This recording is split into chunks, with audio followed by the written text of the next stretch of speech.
Здравствуйте, уважаемые читатели и зрители Якутского Саха-информационного агентства. Это рубрика «Акцент», и сегодня мы поговорим о психологическом здоровье. Мало кто знает, что в Якутии действует протокол «Психологическая спасательная служба». И это на самом деле хорошо, так как служба активируется при чрезвычайных происшествиях, трагических случаях и стихийных бедствиях. В Республиканском психологическом центре первыми принимают реакцию населения в тех или иных сложных случаях. Зачастую человеку нужна самая базовая поддержка: просто выговориться в обстановке доверия и безоценочности, озвучить свои переживания, поделиться тревогами и страхами, получить отклик, что он не один. И сейчас специалисты подобрали несколько вопросов, которые звучат с начала частичной мобилизации. Ответы на них нам даст ведущий психолог центра Авелева Лена Владимировна. Лена Владимировна, здравствуйте. Здравствуйте, Николай. Ну, пожалуй, начнем. Разобьем наши вопросы на несколько блоков, чтобы было удобнее и проще нас слушать и читать, вероятно. Первый вопрос, такой очень актуальный, на наш взгляд, видимо, задает его женщина. Она спрашивает: мы расстались в ссоре, толком не попрощались, теперь у меня чувство вины, тревожность. Ну, насколько мы понимаем, что жена отпустила мужа по частичной мобилизации и сейчас переживает этот момент, что расставание было не очень, скажем так, гладким. Скажите, пожалуйста, как с этим можно справиться, что делать в таких случаях? Ну, начнем с того, что каждый из нас переживает эту ситуацию по-разному. Дело в том, что есть такое понятие, как принятие чувств и эмоций. Если вспомнить предыдущие годы, мы уже проходили через эти этапы. Сначала это была пандемия, затем это были пожары, и теперь ситуация, связанная с мобилизацией. И ощущение, конечно, у людей такое, что как будто бы жизнь не дает передышки, ситуация все становится острее. То, что люди испытывают сейчас, это нормально. Люди не понимают себя. Да? Что касается вопроса, заданного молодой женщиной, видно, что люди в конфликте. Возможно, это уже второй этап принятия, да? Агрессия актуализировалась у людей. Будем обо всем по порядку. Да, несколько этапов. Да, Давайте перейдем к Прям первому. перейдем к первому этапу. Итак, первый этап – это шок. Что испытывает человек во время шока? Замирает, буквально даже перестает дышать. Дыхание такое становится очень поверхностное, да? Человек забывает, как дышать. Есть же у нас или беги, или замри, или дерись. Как-то выплескивай. Вот. Чаще бывает, что человек замирает. Этот период может длиться от нескольких дней до, вообще каждый период этапа принятия может длиться от нескольких дней до 2 месяцев, возможно. Да? И чем скорее через все эти этапы пройдет человек, тем легче ему будет осмысленно и осознанно проживать свою собственную жизнь, да? Отделять свои мысли от чувств и быть более уверенным, не впадать в какие-то крайности. Итак, мы говорили о шоке. После того, как прошел шок у человека, да, еще одна из реакций, следующий этап – это отрицание. Люди стараются жить как прежде, как будто бы ничего не случилось, и всячески стараются не думать об этом. Мы иногда видим там в социальных сетях, люди стараются выкладывать такие посты, что как будто бы ничего не случилось, да? Живем как прежде. И отрицание, оно в конце концов все-таки сходит на нет в какой-то момент. И на смену отрицания приходит вот как раз-таки этап агрессии. Этап агрессии, когда начинаются конфликты. Конфликты могут быть в семьях, среди коллег. Ну, просто даже кто-то может, первый попавшийся под руку, как говорится, быть тем, на кого будет выплеснуто какое-то вот такое вот негативное чувство, да? То есть человек взбудоражен, встревожен, внутри все кипит, бурлит, куда-то это нужно деть. И часто иногда бывает люди как раз-таки в такие моменты ссорятся или начинают употреблять алкоголь, в какие-то разные виды зависимостей уходят. Женщины, может быть, активизируются, что-то начинают, вот я знаю даже такие случаи, что когда женщины, вот, не зная, как справиться со своим страхом, они выходят даже на пикеты. Ну вот как раз вот тот случай с пикетами, как раз это вот получается у людей была третья стадия, можно так, если выразиться. Опять же, тут такой вопрос, да, обычно вот это человек получает повестку за очень краткий период, то есть ему нужно фактически появиться в военкомате буквально через 3 часа. То есть вот эти все стадии ему нужно пережить в очень ускоренном темпе. И как это отражается на здоровье, на психологическом здоровье. И нужны практические советы, чтобы, возможно, как можно быстрее перейти уже на стадию принятия. Это финальная стадия этих 4. Дело в том, что ускорить как-то на самом-то деле невозможно эти этапы. Значит, этот человек будет догонять все эти состояния, они будут его догонять позже, уже позже. Просто человеку нужно понимать свое состояние, что с ним происходит на данный момент. Да? Вот, например, мы говорили о том, что женщины выходят на пикеты и, ну, не зная, как выразить свою злость накопившуюся, да, страх, агрессию. И облегчения ведь они от этого не получают. С одной стороны, это очень обманчиво, как будто бы они объединены и что-то могут изменить. Но на самом-то деле это только иллюзия. А дальше что? Дальше штрафы административные, да, на довольно большие суммы. Дальше женщины сидят, значит, сутки ночуют, задержанные не бывают. Как это называется? Угу. Ну, что хорошего от этого? На самом деле вашим близким нужно, чтобы вы были в более ресурсном состоянии. Да? А что значит быть в более ресурсном состоянии? Каждому из нас сейчас в это время нужно научиться как-то принять эту ситуацию, которая происходит, быть более заботливыми с теми, кто рядом. Потому что и так непростая ситуация. Мужья, сыновья, братья, да, отцы, которые уходят защищать Родину. Им важно, чтобы дома их ждал надежный тыл, чтобы дома было по-прежнему уютно, да, чтобы дети были накормлены, чтобы мама была в состоянии как-то позаботиться о детях.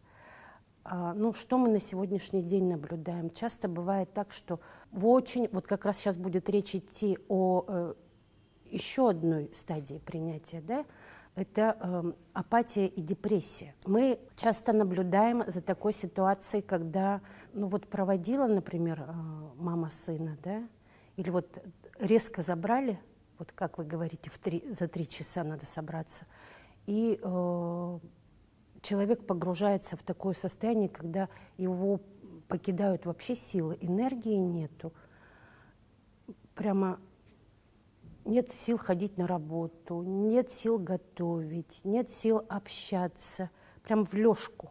Человек ложится, все, апатия.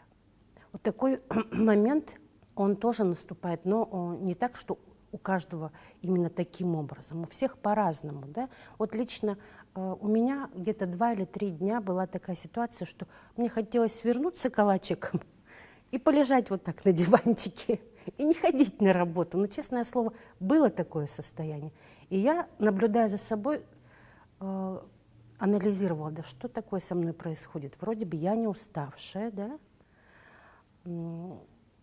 все хорошо у меня. А состояние такое, что ну, прям хочется как будто бы вот в ситуации энергосбережения побыть, да, как будто бы переварить мне что-то надо. Вот как раз-таки, оказывается, была стадия апатии. Ага. Вот. И нам всем, конечно, важно пройти через все эти этапы, да, как можно скорее. И тогда только будет принятие, по-другому я бы сказала, смирение,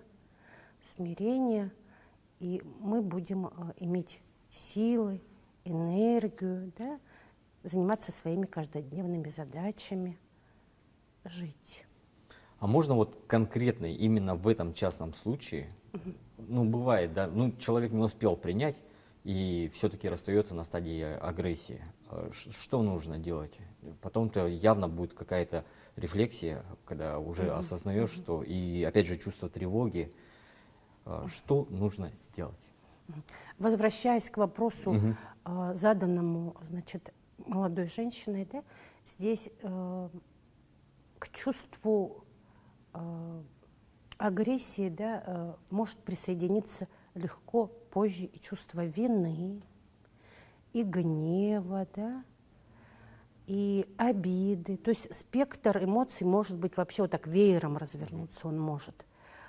И здесь просто продолжать понимать, что со мной происходит, какие я сейчас испытываю эмоции, да. Если прям слишком зашкаливает, и человек не может, значит, ничего с этим сделать, самый простой способ — прийти к нам, к психологам, потому что мы работаем с сестрами, женами, детьми, да, матерями мобилизованных граждан.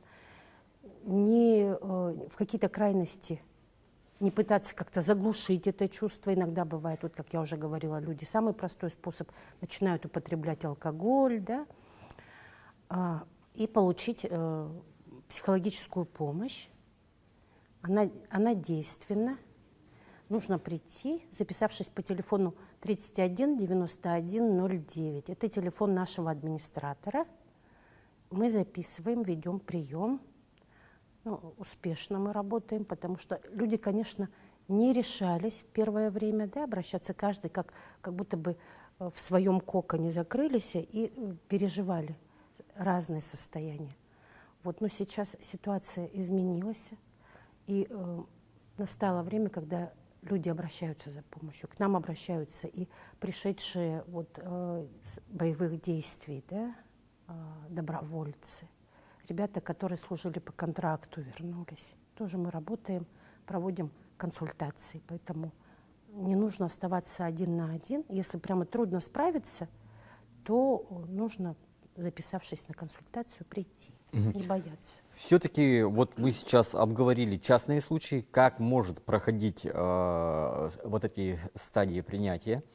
В то же время человек — это общественное, да, существо, и никак все это вкупе влияет на социум. Что можно сказать о текущих настроениях в народе? Может быть, на какой стадии мы сейчас находимся? Какие-то, может быть, общечеловеческие, общие, как бы по всей республике, по всей России, и, может быть, даже в мире какие настроения, что нужно знать и к чему стоит быть готовыми? Мои наблюдения показывают, что кто-то, у всех по-разному, да, кто-то имеет возможность действовать, что-то, значит, организовать, какую-то помощь. То есть эту свою энергию направляет на, значит, такое положительное русло, да.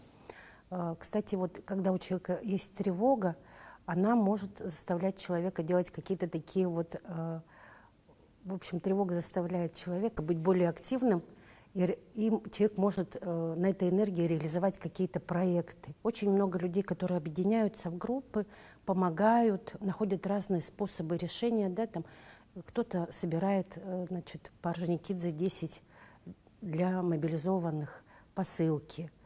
Кто-то, например, ходит на дежурство на горячую линию 122. Да. То есть люди не остаются в стороне, каждый делает то, что в его силах. Некоторые люди, конечно, в таком состоянии пока наблюдателя, в состоянии шока, да? Человек как будто бы должен переварить эту ситуацию, а для этого действительно нужно время. И вот невозможно сразу же, находясь на начале пути, оказаться здесь, сразу же принять. Нет, невозможно. Но нужно понимать, что сейчас со мной происходит, что я чувствую, да? То есть не быть в отрыве от самого себя, от своих переживаний. Потому что когда человек хаотично начинает что-то делать, он потом сам себя не понимает, а что это вообще со мной было, может себе такой вопрос задать. Да? То есть вот так действует тревога, например. Она может человека вот настолько заряжать в таком не очень хорошем ключе, так скажем, да. Поэтому заботиться о себе нужно, это очень важно, да. Самые элементарные такие потребности удовлетворять в сне, в режиме дня, да. Не забывать ухаживать за собой, бывать почаще на свежем воздухе, каждый сейчас об этом говорит, да. У каждого человека должен быть такое дело какое-то, которое ему приносило бы радости и успокоение, и где он мог бы немножко, хотя бы чуть-чуть отвлечься. И, конечно, не сидеть 24/7 в новостных каналах, да, фильтровать. Это, я не говорю о том, что совсем не смотреть в ту сторону, понимать, что происходит, как происходит, но не так, чтобы вся эта информация поглотила с головой. Нет, потому что мы знаем, что уровень тревожности человека повышается. Вроде бы я только-только отошел от всего, что-то начала уже делать, чем-то заниматься, и опять волна накрыла меня, да, и опять такое чувство, руки опустились, не знаю, что делать, сижу, есть ли вообще смысл жить. Ну, это о крайностях я говорю, да. Ну, чтобы не было вот таких состояний, нужно быть заботливым к себе и к своим близким. Угу. Будет все хорошо с вами, будет все хорошо с вашими близкими, потому что я всегда говорю, что на физическом уровне мы ведь передаем друг другу вот энергию, да? Ну и представьте, какую энергию может тревожащаяся мама передать, да? Или закрытая, закапсулизированная, со страхами мама.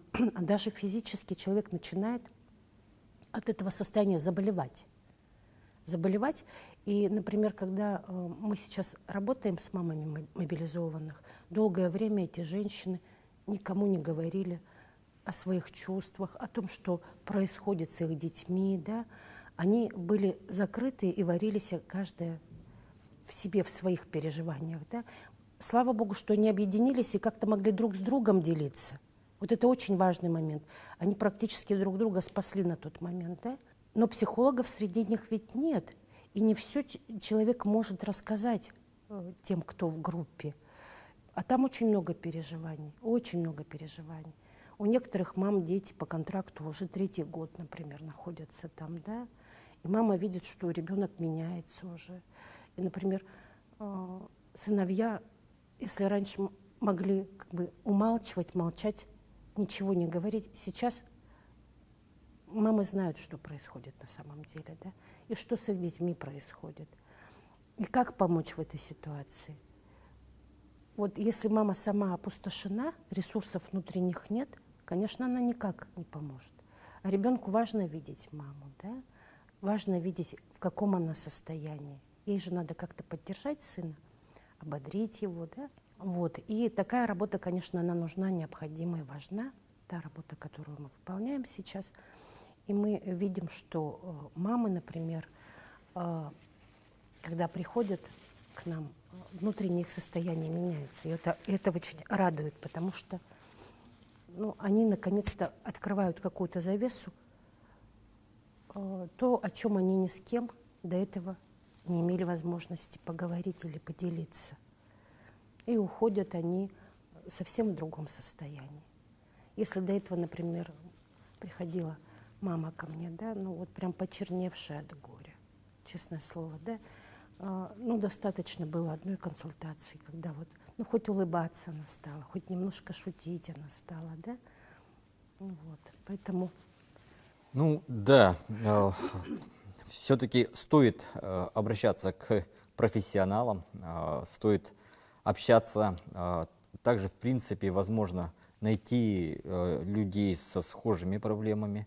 Кстати, я заметил, что в нашем центре, где собирают гуманитарную помощь, очень активные женщины, они, скорее всего, уже общались с нашим центром психологической поддержки. Собрались женщины, начали шить вещи для ребят, которые мобилизованы. Такая позитивная довольно-таки работа идет.